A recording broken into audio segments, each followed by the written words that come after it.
Hello again! In the last video I showed you what I do so that antique molding planes look nice again.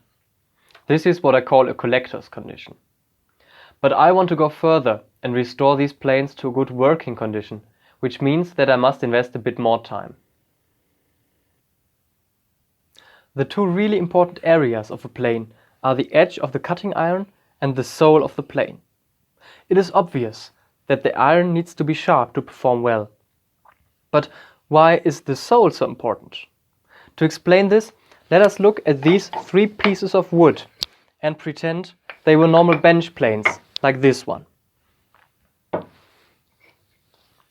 On the first, the cutting iron would protrude through the sole around here. So let's mark this area to be the mouth of the plane.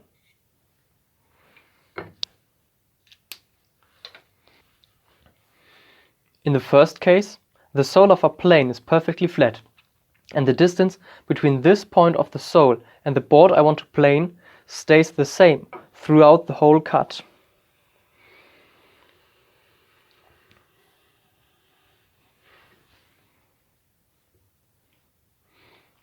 This second plane has a very exaggerated belly. It is possible to produce a straight cut with this plane, but it's not comfortable, as you must keep the angle consistent throughout the cut.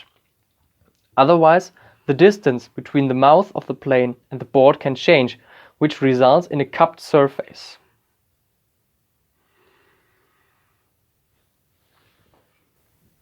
The third option, represented by this plane model, is the worst.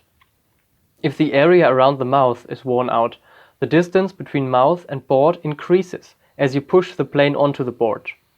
Therefore, the plane can only work at the start and end of a workpiece, but not in between. You could bring the iron further out, but that's not an option, because then the shavings taken at the ends become too thick and the iron would shatter. Although both examples of worn plane soles were very exaggerated, they show the importance of a flat sole. And this is not only true for bench planes, but of course also for molding planes. To check if the sole is flat, I use a straight edge and look if there is light coming through.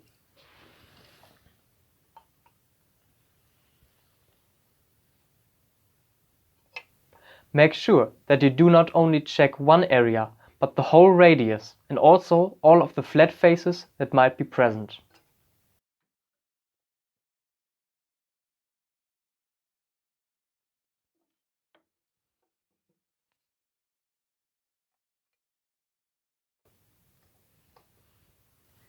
I mark the areas where no light shines through. Those are the high spots that I must take down.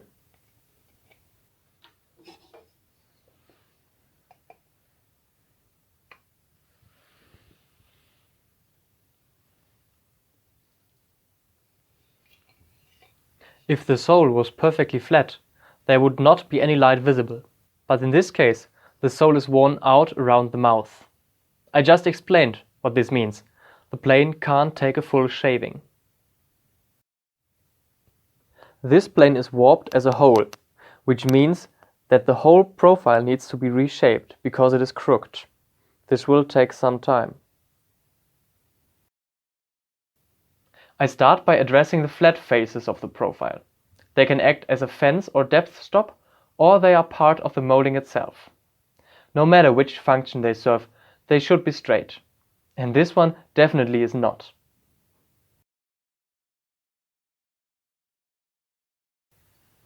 I use a rabbet plane to take down the high spots and regularly check the progress with a straight edge. Of course, the iron in the molding plane has to be backed out, so the rabbet plane can't catch it. Instead of taking it out completely, I leave it tightly fixed in the plane. The reason is that the pressure the wedge applies to the plane body can deform it slightly. The plane sole must be flat if the iron is tightened in the plane, so I flatten the sole also in this state.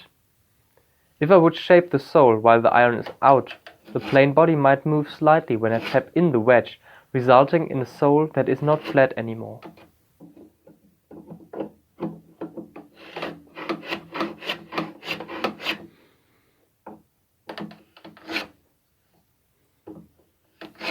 If there are several flat faces in the same plane, make sure they are parallel to one another.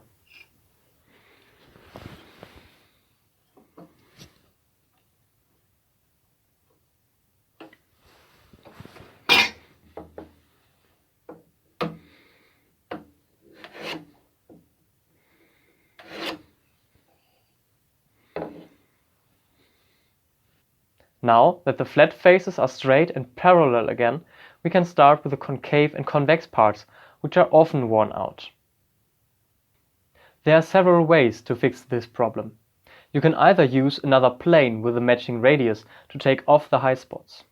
You could also file a scraper to the desired profile and use it to reshape the sole. It's important to pull the scraper in a straight motion instead of naturally following the curve of the sole that you want to take out. You could also build jig to help you with this motion. This would be convenient, but it takes some time to build the jig and file the scraper to the correct shape, so this method might not be ideal for everyone. Another simple solution is to use sandpaper. I mark the high spots on the sole and wrap a piece of 120 grit sandpaper around a wooden dowel of the right diameter. Now it's a matter of checking if it's flat, marking the high spots and sanding them away.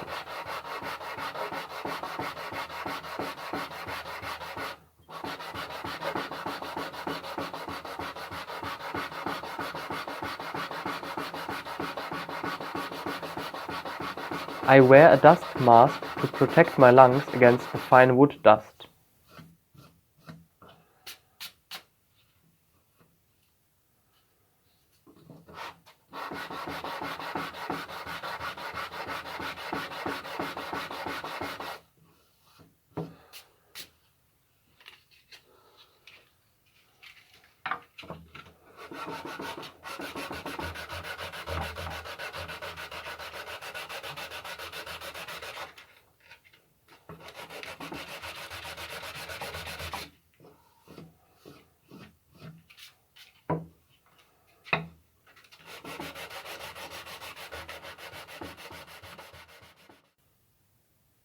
By using the dowel and sandpaper method, concave profiles are relatively easy to reshape. Convex areas, however, need a bit more manual attention. If you have a concave plane of a matching radius, you're lucky. You can use it to easily take down the high spots. But also, if you only have a convex plane that is the same shape like the sole of the plane you want to restore, which means it's also convex, you can still use it. Plane a piece of wood that is as thick as the plane, like shown in the video.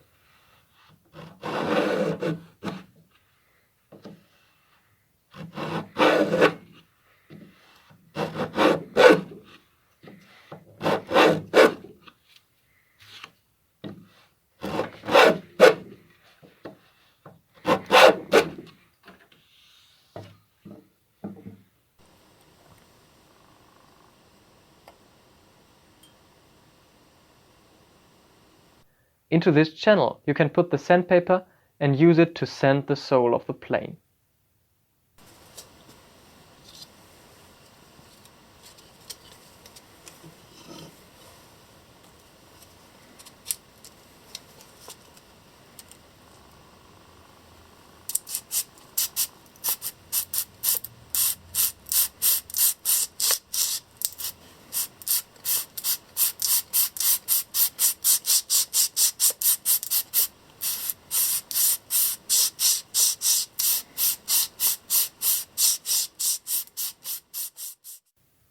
And even if you don't have any plane that fits, you can still use a block of wood wrapped in sandpaper to carefully take down the high spots.